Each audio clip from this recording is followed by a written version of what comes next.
네, 여러분 안녕하세요. 김진주의 부동산 원포인트 진행의 김진주입니다. 지난번 녹화 때는 제가 안 나와서 조금 서운하셨나요?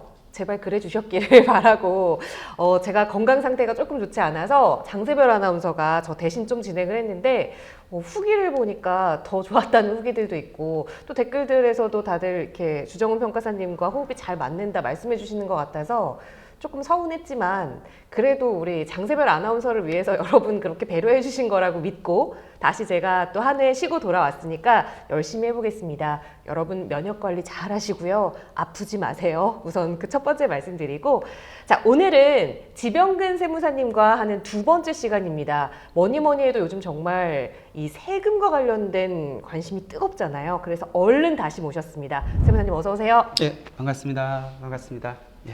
네, 지난번 우리 첫 촬영을 많은 분들이 보셨을 거 아니에요. 예. 지인들도 좀 보셨나요?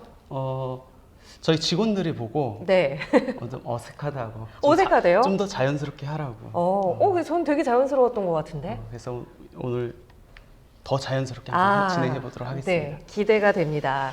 첫 번째보다 좀 더 나은 두 번째를 여러분과 함께 하겠다 약속을 하고 우리가 지난 시간에는 처음이니까 예. 주택도 처음 사시는 분들에 대한 무주택자. 관점에서 무주택자 첫 번째 주택을 구입하시는 분들에 관한 이야기를 조금 했었는데 사실 그분들은 여러 가지 혜택도 좀 있다라는 말씀도 해주셨었고 그렇죠. 실수요자이기 때문에 네. 혜택을 줄 수밖에 없죠. 네. 그러다 보니 사실상 고민이 있으신 분들은 이 무주택 상황이신 분들보다 그렇죠. 1주택이었는데 어떻게 갑자기 2주택이 됐다거나 뭐 상속이나 여러 가지 이유들이 있을 수 있잖아요. 그렇죠. 그리고 내가 이사 갈 집을 얼른 먼저 계약을 해야 돼서 급하게 2주택이 될 수도 있고 그런 분들 그러니까 결국 1주택에서 2주택 되시는 분들이 고민이 진짜 많으시잖아요. 아마 가장 많을 거예요. 네. 그러니까 주택을 거의 대부분들은 이제 한 채씩은 일단 보유하고 있을 거고 네. 그 와중에 이제 또 하나의 주택을 구입하려고 하는 사람들이 굉장히 많을 겁니다. 이제 그때 세금들이 조금씩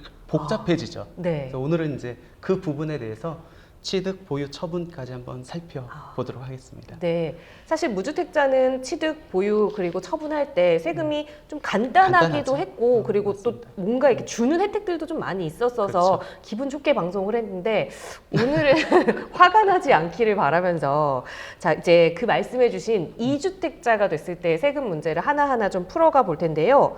풀어가기 전에요. 이거 오늘 주택임대사업자 이 책을 왜 가져오신 거예요? 주택임대사업자의 모든 것이 출간됐습니다. 제가 이렇게 집필한 책이고요. 네. 소개 좀 하려고 이렇게 가지고 나왔습니다. 저는 선물로 드리는 거예요. 이거 제 거예요? 예. 그건 또 몰랐는데 아니 저는 이거 이렇게 또 우리 세무사님 이렇게 섬세하신 분이셨어요. 이렇게 사인까지 해주셨는데요. 제가 저자 사인 받은 책이 진짜 오랜만인데 잘 읽겠습니다. 저는 오늘도 주제가 주택임대사업자가 아닌데 왜 이 책이 있나 했더니 그래도 어쨌든 또 여러분 우리 함께 불이익을 탈출하는 의미에서 많이 2022년 개정판 함께 읽어주시면 또 이게 언젠가 다뤄질 주제잖아요. 그렇죠. 네. 이제 점점 더 저희가 이제 실력이 쌓이면 불인이에서 이제 탈출하면서 네. 또 주택임대사업자도 같이 한번 공부해보는 시간 갖도록 하겠습니다. 네. 그때를 좀 기약하면서 우리 함께 이 책을 하나하나 또 읽어보면 좋을 것 같습니다. 여러분 많이 사주세요. 자, 바로 오늘 주제로 좀 들어가 보도록 할게요. 2주택자가 되시는 분들 우선은 여러 가지 상황이 좀 있을 텐데 이분들의 세금 우선 아까 말씀하셨던 그 세 종류로 알아볼 거잖아요. 간단하게 좀 설명을 해주실까요? 예. 먼저 취득했을 때부터 한번 살펴보면은 우리가 주택을 한 채 있습니다. 그러면 네. 이제 두 번째 주택을 이렇게 취득하는데 정부 입장에서는 이제 두 번째 주택부터는 실수요자가 아니라고 이렇게 생각하는 것 같아요. 네. 그래서 이 두 번째 주택부터 취득세율이 중과세율이 적용될 수 있거든요. 우리가 이제 취득세를 기본세율하고 네. 중과세율하고 이렇게 구분해 보면은 기본세율이라는 거는 우리가 취득하는 금액에 따라 1에서 이제 3%의 취득세율이라고 하는데 네. 중과세율이라고 하면은 이제 8%, 12% 굉장히 높은 취득세율이 적용됩니다. 근데 두 번째 주택을 취득했을 때는 내가 이 주택이 어디에 소재하고 있는 주택을 취득하느냐에 따라서 아까 기본세율이 적용될 수도 있고 네. 아니면 8%의 중과세율이 적용될 수도 있습니다. 꽤 차이가 커요. 8%면. 그렇죠. 왜냐면 5억 원을 기준으로 했었을 때 네. 기본세율이 적용된다고 하면은 6억 원 이하기 때문에 1% 취득세율이 적용되거든요. 네. 그럼 500만 원만 내야 되는데 이게 8%가 적용된다 하면은 4천만 원. 그러니까 네. 8배가 이렇게 더 많이 세금을 내야 되는 입장입니다. 네. 그러면 이제 두 번째 주택을 아까 이제 취득하는 소재지에 따라서 이제 취득세율이 달리 적용된다고 했는데 네. 어떻게 적용되냐면 두 번째 취득하는 주택이 비조정 대상 지역에 있으면 그러면은 이제 기본 세율, 즉 취득 가액에 따른 1에서 3%의 취득세율이 적용되고 네. 취득하는 주택이 조정 대상 지역에 있다. 네. 그러면 이때 8%가 이렇게 적용됩니다. 오. 굉장히 이제 차이가 극과 극이죠. 네, 그렇네요. 이 조정 대상 지역은 요즘 하도 뉴스에서 많이 나왔어서 그렇죠. 뭐 서울은 전체잖아요. 그렇죠. 서울은 다 포함돼요. 그런데 거의 이제 대부분 경기도권도 이제 포함된다고 거의 보시면 이제 포함이 됐죠. 네. 그래도 또 경기도권에서 비조정 지역인 데가 있을 거 있어요. 아니에요. 거의 대부분 읍면 지역이라든지 아, 그런 네. 데들. 그러면은 이게 비조정 지역, 조정 지역이 법으로 딱 정해진 게 아니라 그때그때 변하잖아요. 예, 그럼 지금 이 여기 지역이 조정 지역인지 아닌지 이거를 어디서 어떻게 확인을 할 수 있는 거예요? 아, 조정 대상 지역은 어떻게 지정되냐면 이게 국토교통부에서 이제 주거정책심의위원회 회의가 있습니다. 그 심의를 거쳐 가지고 국토교통부 장관이 이렇게 지정하기도 하고 지정된 지역을 해제하기도 하거든요. 네. 그러니까 수시로 변동될 수 있다고 이렇게 보시면 될 것 같고 이게 지정되거나 해제가 되면 이제 공고를 합니다. 네. 대한민국 이제 전자공보 그 사이트에 들어가시면 확인할 수 있는데 거의 대부분 인터넷 사이트에서 해당 지역을 이렇게 검색하면은 이 지역이 지금 현재 조정 대상 지역인지 아닌지 여부가 이렇게 확인할 수 있습니다. 네, 인터넷 강국이긴 하네요. 정말 그냥 검색만 해보면 그 사이트에 들어가지 않아도 대충 알 수 있다라는 말씀을 해주셨는데 이 조정 대상 지역이냐 아니냐의 문제가 가장 좀 복잡하게 좀 꼬이는 상황이 이런 거더라고요. 그거 내가 계약할 때는 비조정 지역이었는데 그렇죠. 잔금 치를 때 아니면 중도금 치를 때 이게 뭐 조정 바뀌었다. 대상 지역이요? 네. 이렇게 되면 난 어디에 해당하느냐 이런 질문도 굉장히 많아요. 예를 들어서 계약을 했다고 가정해 볼까요? 계약했을 때는 분명히 여기가 비조정 대상 지역이 네. 있어요. 그러면은 아까 취득세를 약간 빗대서 말씀드리면은 두 번째 주택이 비조정 대상 지역에 있으면은 그냥 취득가액에 따른 1에서 3%의 기본 세율이 적용된다고 했잖아요. 네. 그럼 분명 계약 썼을 때 나는 이 주택 나중에 취득할 때 1에서 3%의 기본 세율 내면 되겠구나 이렇게 그렇죠. 생각을 하고 계약서 썼을 거예요. 네.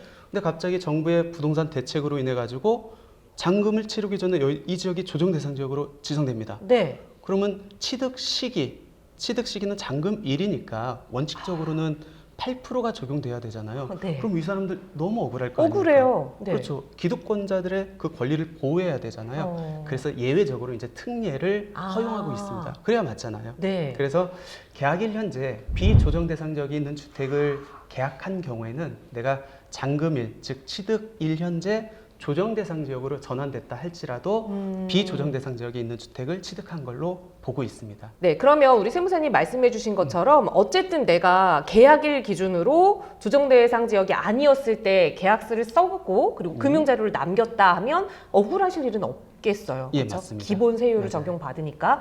그런데 이 경우는 좀 억울할 것 같아요. 왜냐면 내가 그냥 집이 하나 있었고 정말 이사를 가야 하는데 그 시기가 안 맞을 때가 있잖아요. 그죠. 대부분은 이제 먼저 주택을 취득하고 이사를 맞아요. 가고 종전에 가지고 있던 주택을 처분하잖아요. 네. 그런 사람들은 억울할 수가 있죠. 그렇죠. 그렇게 되면 이제 조정지역 지역으로 내가 이사를 가야 돼서 먼저 사놨는데 이게 2주택이 된다고 해서 8% 취득세를 낸다 그러면 맞습니다. 아까 우리 5억짜리 계산만 해도 3,500만 원 차이 났잖아요. 맞아요. 이것도 예외 없이 그냥 다 적용돼요? 그런 경우도 너무 억울하잖아요. 네. 아까 계약일 특례와 같이 내가 주택을 먼저 취득했다고 해서 취득하고 나서 기존에 갖고 있던 주택을 처분할 건데 취득일 현재 두 채라고 해가지고 8%의 취득세율을 적용하면 너무 억울하잖아요. 억울해요. 그래서 예외적으로 내가 새로운 주택을 취득할 때 이미 기존 주택이 있어가지고 두 번째 주택이지만 네. 이거를 취득하고 일정 기간 안에 이미 가지고 있던 주택을 처분한 경우에는 오. 첫 번째 주택을 취득한 걸로 봐가지고 네. 기본 세율, 취득 가액에 따른 1에서 3%의 취득 세율을 적용합니다. 네. 그럼 몇 년 내에 처분을 해야 될까요? 1년, 2년? 빨리? 네. 우리가 이제 두 번째 주택이 이제 조정 대상 지역에 있다고 했잖아요. 네. 그래서 이제 8%의 세율이 적용된다고 했는데 이 이미 가지고 있는 주택이 어디에 있느냐에 따라서 이제 얘기가 달라져요. 네, 복잡하네요. 얘가 비조정 대상 지역에 있다. 네. 얘는 조정 대상 지역이에요. 네. 그러면 3년 내 팔면 되는 거고. 3년 내. 그래도 좀 텀이 좀 길죠. 네. 근데 얘가 조정 대상 지역에 있다. 그러면 1년 안에 팔아야 돼요. 1년. 그건 솔직히 조금 짧은데. 그렇죠. 이게 잘못하면은 1년 안에 못 팔 수 있거든요. 네. 아니 정부가 어떻게 보면 좀 세심하게 배려를 해주네 하다가도 좀 안으로 깊게 들어가면 해주려다가 왜 이렇게 짜게 해주지라는 생각이 좀 들거든요. 맞아요. 그러니까 좀 쉽게 생각하면 시골에 살다가 예. 서울로 이사 올 일이 있어서 좀 이렇게 집을 사면 한 3년이라는 기간을 주지만 내가 경기도 수도권 근처에 살다가 서울로 이제 직장 때문에 이사 와야 된다면 1년 안에 그 수도권 집을 팔아야 맞아요. 된다는 거잖아요. 예. 근데 1년 안에 사실 집이 잘 팔리면 좋지만 요즘처럼 거래 절벽이 막 이렇게 그렇죠. 길어지는 시기여서 나는 진짜 팔려고 했는데 안 팔려. 그럴 수 있죠. 그러면 어떻게 해요? 이게 부동산이라는 이제 특성 때문에 이게 덩어리가 워낙 크잖아요. 크잖아요. 그러니까 팔고 싶어도 안 팔리는 상황이 언제든지 올 수 있습니다. 네. 근데 예외가 없어요. 네. 무조건 1년 내 또는 3년 내 무조건 팔아야 되지. 그때 이제 만약 못 판다라고 네. 하면은 우리가 원래 내야 되는 세율이 8%였잖아요. 근데 내가 만약 1%를 1년 또는 3년 내에 처분한다는 전제 조건 하에 네. 1%를 적용받았다고 하면은 내가 7%를 더 내야 되는데 이 7%만 더 내는 게 아니고 거기에다 이제 잘못했잖아요. 약속을 어겼잖아. 또 그렇긴 하지만 네. 네, 그렇죠. 그래서 이제 가산세가 적용돼 가지고 7% 아. 플러스 가산세까지 페널티까지 얹어 가지고 네. 부담을 해야 되기 때문에 반드시 일시적 이주택자는 어떤 예외 없으니까 1년 내 또는 3년 내에 종전에 가지고 있던 주택을 처분해야 된다는 거 꼭 기억하시기 바랍니다. 네. 이거는 진짜 조금 억울할 수도 있을 것 같아요. 네, 맞아요. 제가 며칠 전에 제 친구도 이런 관련된 어. 얘기를 세무사님께 좀 상담을 드렸거든요. 근데 이게 뭐 정부에서 한 달 남았습니다, 2달 남았습니다 안 알려주잖아요. 알려주죠. 그러니까 이 일시적 이주택 상황이신 분들이 깜빡하고 맞아요. 이제 생업하시다가 맞다 이게 이번 달까지였는데 이렇게 해서 맞아요. 당하시는 분들이 조금 계시더라고요. 네, 맞습니다. 어쩔 수 없지만 예, 어떤 예외 규정이 없다는 거 꼭 네. 기억해 주셔야 될 것 같아요. 이거는 그러니까 까먹고 기간을 놓쳤다 하면 당해버리는 거니까 기간을 꼭 좀 넉넉하게 1년밖에 없으니까 좀 미리미리 매도 계획을 세우셔야 이 중과를 받지 않고 처분할 수 있다라는 예. 말씀을 해주셨는데요. 좀 무서워요. 이제 이주택자 되기가 뭐 이사를 가려고 해도 1년 안에 진짜 빠릿빠릿하게 철저하게 계획을 세워야겠다. 근데 다주택자가 이렇게 되려면은 저희가 네. 이제 무주택자부터 계속 이제 하나하나 알아가고 있잖아요. 네. 다주택자가 되려면은 어쩔 수 없어요. 조금씩 어떡해. 알아가야 돼요. 네. 법을 모르면은 당할 수 있거든요. 그렇구나. 근데 그 차이가 금액이 워낙 크다 보니까 네. 일단은 다주택자가 되려면은 세금 공부도 반드시 해야 된다는 거 기억해 주시면 좋을 것 같아요. 네. 이번에는 그러면 이제 우리가 주택을 산 것까지는 공부를 했으니까 가지고 있을 때 세금을 좀 알아봐야겠죠. 재산세와 종합부동산세 이렇게 두 종류로 나뉜다는 거를 우리가 첫 번째 세금 시간에 공부를 했는데 네. 1주택자는 그래도 여러 가지 혜택들이 좀 있었고 막 큰 그렇죠. 페널티는 없었잖아요. 예, 맞습니다. 그랬는데 우리 2주택자는 그렇지 않죠. 예. 먼저 재산세부터 보면은 재산세는 그래도 이제 종부세처럼 합산해서 과세되는 게 아니고 주택 같은 경우는 각각 개별적으로 이렇게 과세가 돼요. 그러니까 세부담이 그렇게 크진 않습니다. 네. 물론 1주택자라고 하면은 재산세가 감면되는 이런 네. 규정이 있는데 2주택자부터는 그런 감면 규정은 적용되지는 않는데 그래도 세율이라든지 그리고 합산해서 과세되지 않기 때문에 재산세가 크게 부담되지는 않는다. 이제 문제는 종부세입니다. 네, 종부세. 우리가 주택을 한 채 가지고 있다고 하면은 11억 원까지 주택 공시 가격으로 해가지고 종부세 낼 게 없다고 맞아요. 했잖아요. 그랬었죠. 그래서 네. 대부분 무주택자에서 첫 번째 주택을 취득한 경우는 종부세를 고려하지 않아도 됩니다라고 네. 말씀을 드렸는데 내가 주택을 한 채 가지고 있다가 내 명의로 또 한 채를 샀어요. 네. 그럼 두 채가 되는 겁니다. 네. 그러면 이때부터는 과세 기준 금액, 종부세는 내가 내고 싶다고 해서 내는 게 아니고 일정 기준 금액을 초과해야 된다고 그쵸. 말씀을 드렸잖아요. 부자세금. 예, 부자세금. 네. 근데 2주택자부터는 이 과세 기준 금액이 6억 원이에요. 1주택자는 11억 11억 원. 원이었는데 6억 원으로 다운되니까 웬만한 주택 가지고 있으면은 이제 종부세 이제 과세 대상이 될 수 있다는 겁니다. 네. 근데 더 무서운 건 뭐냐면 이 주택이 이제 두 채가 됐는데 두 개 다 네. 조정 대상 지역에 있다라고 하면은 일단은 6억 원 초과되는 부분이 있었을 때 네. 세율이 중과가 돼요. 아. 그리고 이제 세부담 상한율이라고 있는데 그게 이제 150%가 기본적으로 적용되는데 이게 300%가 적용됩니다. 네. 그럼 세율이 중과된다는 의미는 우리가 기본 세율보다 세율이 2배가 높아진다는 거예요. 네. 그러니까 종합부동산세가 급격하게 그렇겠네요. 증가하죠. 예.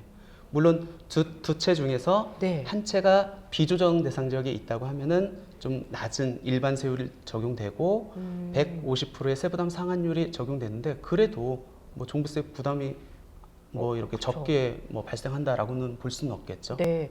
그러니까 이거 종부세를 따질 때에도 그 조정 대상 지역이냐 아니냐가 그렇죠. 중요하네요. 예, 맞습니다. 네. 이제 서울에서 집 사서 특히 종부세를 수도권에 있는 것들은 네. 거의 뭐 두 채 합하면은 주택 공시 가격이 6억 원 거의 그쵸. 넘거든요. 근데 두 개다가 이제 조정 대상 지역에 있으면은 네. 생각지도 않게 몇 백만 원, 몇 천만 원까지 이렇게 종합부동산세가 나올 수 있습니다. 이제 이거를 지금 말씀 들으면서 생각해 보니까 또 억울하신 분들이 생길 수가 있는 게 내 친구는 공시지가 10억짜리 집을 하나 가지고 있고 예. 나는 3억 5천짜리 빌라를 2개 가지고 있으면 나는 종부세 대상인 거잖아요. 맞아요. 왜 그러면 1세대 1주택자는 네. 그래도 주택을 한 채 갖고 있다고 해가지고 11억 원까지는 안 낼 수 있잖아요. 네. 근데 주택이 두 채이면은 어찌 됐든 크건 작건 상관없이 다주택자로 이렇게 보는 거예요. 그래서 6억 원이 넘으면은 네. 바로 종합부동산세가 부과된다. 그러니까 실수요가 아니다, 약간 투기다라고 그렇죠. 보는 거죠. 맞습니다. 조금 그래서 그래도 사람들이 요즘 똘똘한 한 채에 맞아요. 집중하는 이유가 이제 거기에 있습니다.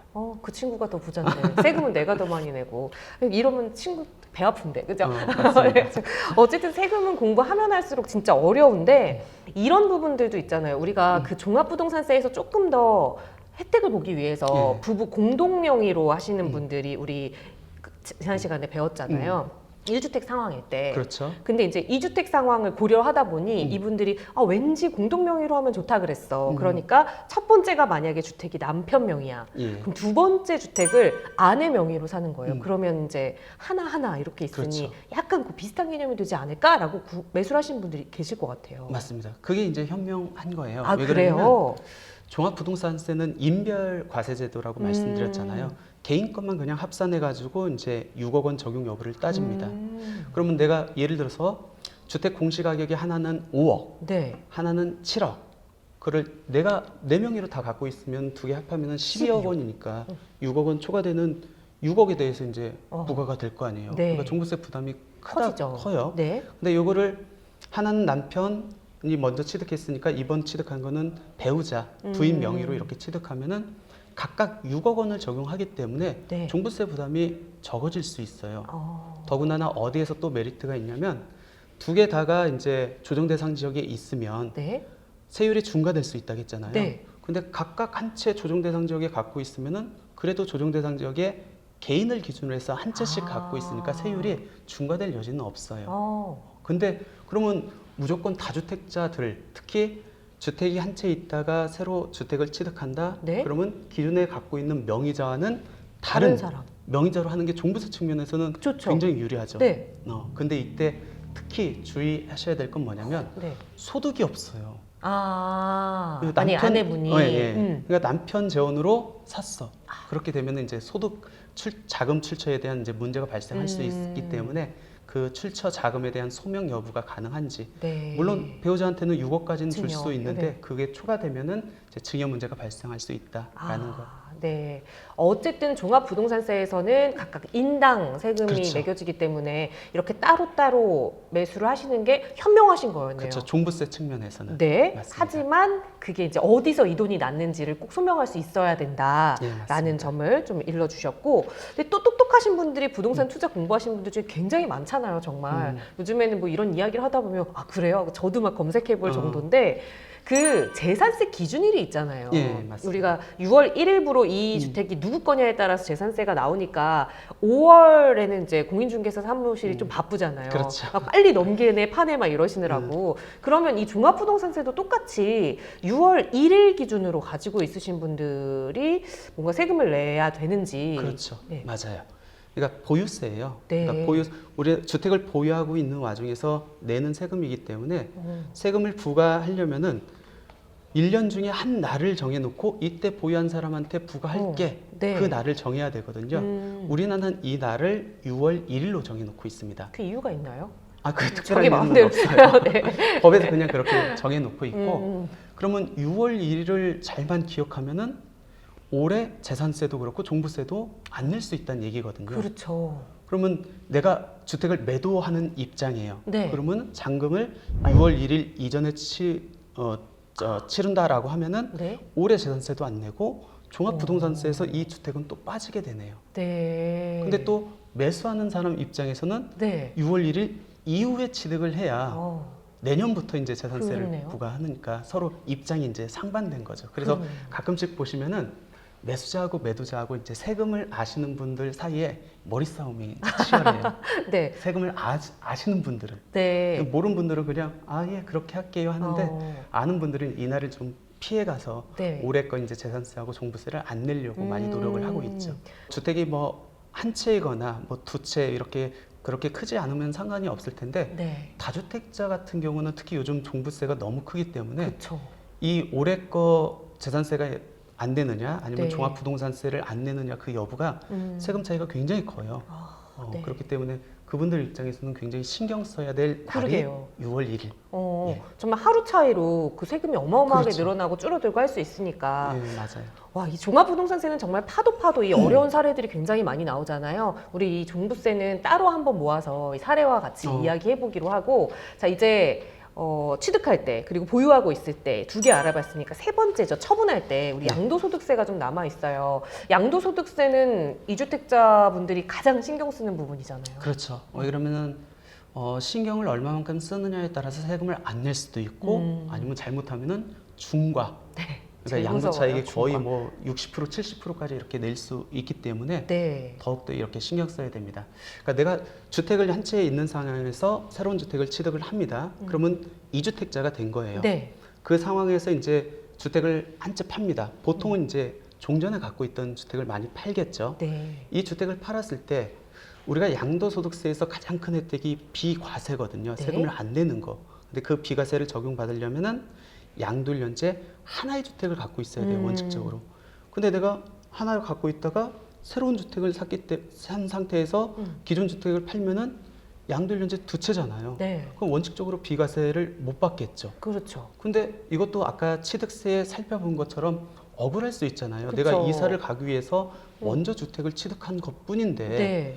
이 주택을 팔 때 주택이 두 채라고 해가지고 비과세를 안 해주면 너무 억울할 억울해. 수 있기 때문에 아까 취득세처럼 이렇게 새롭게 주택을 취득하고 일정 기간 안에 네. 그동안 갖고 있던 주택을 처분하면은 양도일 현재 2주택이지만 네. 1주택으로 봐가지고 비과세를 해주겠다라는 네. 얘기가 있습니다. 네, 네. 아까 그 두 개다가 이제 둘 중에 하나가 비조정 대상 지역에 있으면 취득세에서는 1년 내 팔아야 되는 거고 비조정 3년?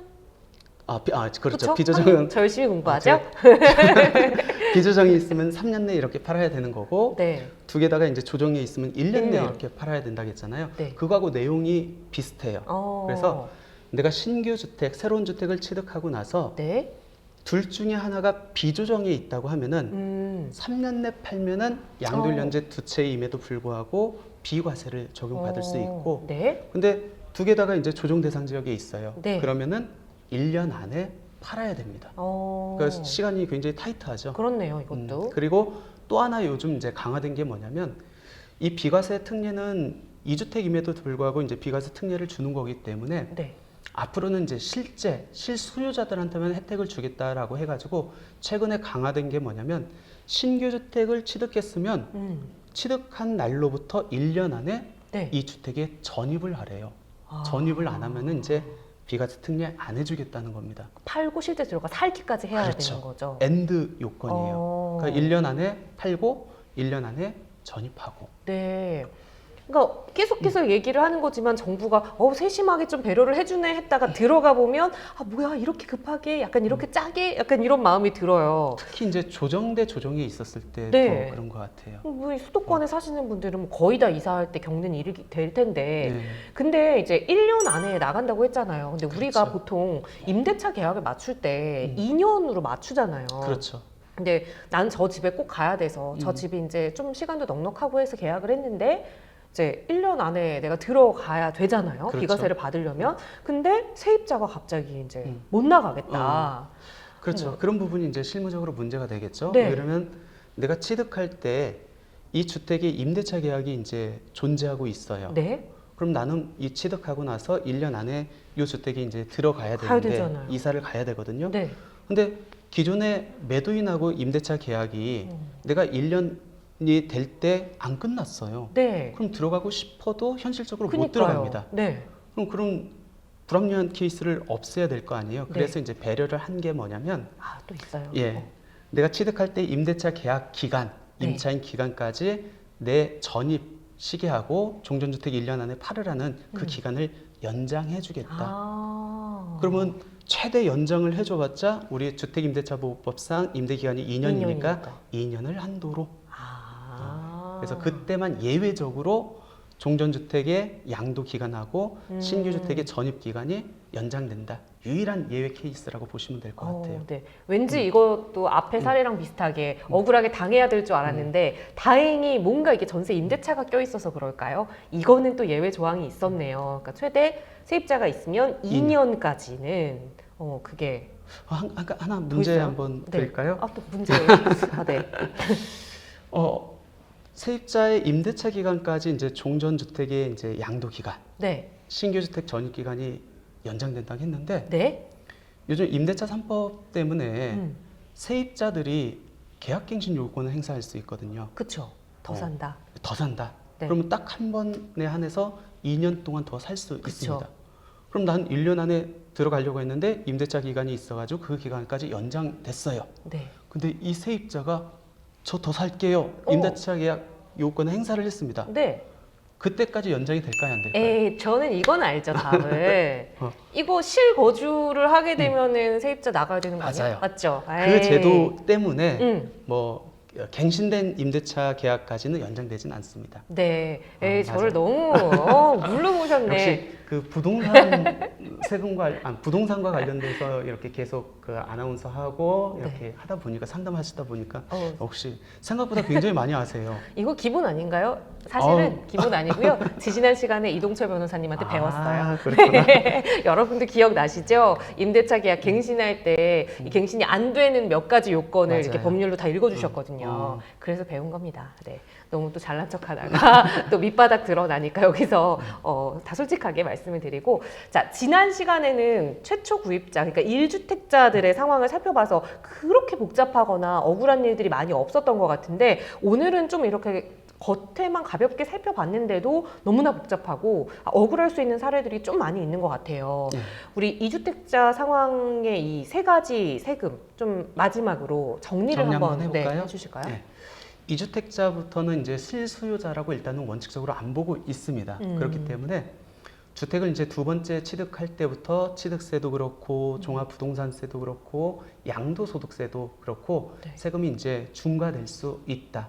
그래도 다행히도 일시적으로 2주택이 돼가지고 어쩔 수 없이 한시적으로 2주택이 된 경우에 대한 특례는 이제 규정돼 있고 그리고 주택을 이렇게 취득했었을 때 취득 당시에 비조정 대상 지역이라고 하면은 잔금일 현재 조정 대상 지역에 있다 할지라도 비조정 대상 지역에 있는 주택을 취득한 걸로 봐가지고 중과세율은 적용되지 않을 수 있다. 그러니까 특례들이 그래도 조금 합리적으로 물론 그 기간에 따라서 뭐 1년 안에 이렇게 처분을 해야 된다. 그게 조금 타이트할 수 있는데 그래도 세법 안에서는 그래도 특례를 줘가지고 좀 합리적으로 만들려고 이렇게 노력한 면이 많이 보이거든요. 그래서 특례에 해당하느냐 안 하느냐에 따라서 내 세금 자체가 많이 달라질 수 있기 때문에 혹시 2주택자들은 내가 원하는 아까 취득세 특례, 그다음에 양도소득세에서 일시적 2주택 특례에 해당하는지 뭐 해당한다고 하면은 당연히 요건 충족해가지고 그 특례를 적용받는 게 낫겠죠. 네. 두 번째 세금 공부 시간이었는데 공부를 하면 할수록 세금은 정말 어려운 것 같아요. 어려워요. 네. 맞습니다. 뭐가 너무 많고 많은 것도 문제지만 제일 큰 문제가 예외. 특례 이런 맞아요. 것들이 너무 많아서거든요. 하지만 이 예외 특례 많고 복잡하다고 해서 그냥 버려두면 안 됩니다. 왜냐하면 그 세금의 차이가 정말 작게는 몇백만 원이지만 크게는 뭐 억대까지도 날 수 있잖아요. 여러분 일시적 이주택 상황이 됐는데 억울한 일 당하시지 않도록 그 기간 같은 거 꼭 잘 체크해 보시고 조정 대상 지역 그리고 비조정 대상 지역 어디인지도 잘 체크해 보시고 그거에 따라 너무 많은 게 변하고 예외고 특례가 있어서 모르겠다 하신다면 그러면 저희와 함께 하세요. 저희 언제나 여러분과 함께 고민 해결해 나갈 거고요. 그리고 지병관 세무사님처럼 이렇게 세무 도움 주시는 분들 많이 계시잖아요. 예. 네, 그분들과 함께 상의해 보시면 몇십만 원 아끼려다가 몇 맞아요. 천만 원, 몇 억 뭐 이렇게 내실 수 있으니까요. 항상 제가 말씀드리는 거지만 중요한 의사결정을 할 때 특히 이제 비과세가 되느냐 안 되느냐 감면이 적용되느냐 안 되느냐는 항상 미리 세무상담을 받아보시는 게 좋습니다. 네. 그러면 몇 억까지 아낄 수 있거든요. 네. 항상 세무상담에 너무 돈이 아깝다 생각하지 마시고 자주 이렇게 받아보는 것도 좋은 방법 중에 하나지 않을까 생각됩니다. 네, 세테크라는 말이 괜히 생긴 게 아닐 겁니다. 정말 그냥 내가 집 사서 돈 벌어야지라는 생각보다도 또 세금 아껴서 돈 맞아요. 벌어야지라는 생각도 꼭 가지셨으면 좋겠고, 자 이제 앞으로 다음 시간부터는 저희가 이제 다주택자 그리고 최초 구입자 이 세 가지 세금에 대해서 자세히 알아봤으니까 조금 더 재밌고 그리고 좀 머리 아플 수 있는 내용으로 들어가 보려고 해요. 그래서 다양한 사례들 가지고 여러분 이해하실 수 있게 그렇게 준비해 주신다고 하니까 맞죠? 예, 알겠습니다. 기대 많이 해주시고 또 여러분도 이런 사례는 어떻게 해야 하는지 궁금합니다라는 내용이 있으시면 언제든 편하게 문의를 주세요. 저희가 방송 제작하는데 충분히 많이 고려하고 참고해서 더 좋은 내용으로 여러분과 함께 하겠습니다. 세무사님과의 촬영 날짜가 너무 기다려지고 우리 시청자분들도 많이 기다리실 텐데 우리는 이제 4월 첫째 주에 다시 뵙기로 하는 거네요. 예. 네, 그때까지 또 좋은 정보를 많이 준비해 주시기 기대하겠습니다. 알겠습니다. 열심히 준비하겠습니다. 네, 기대 많이 해주시고요.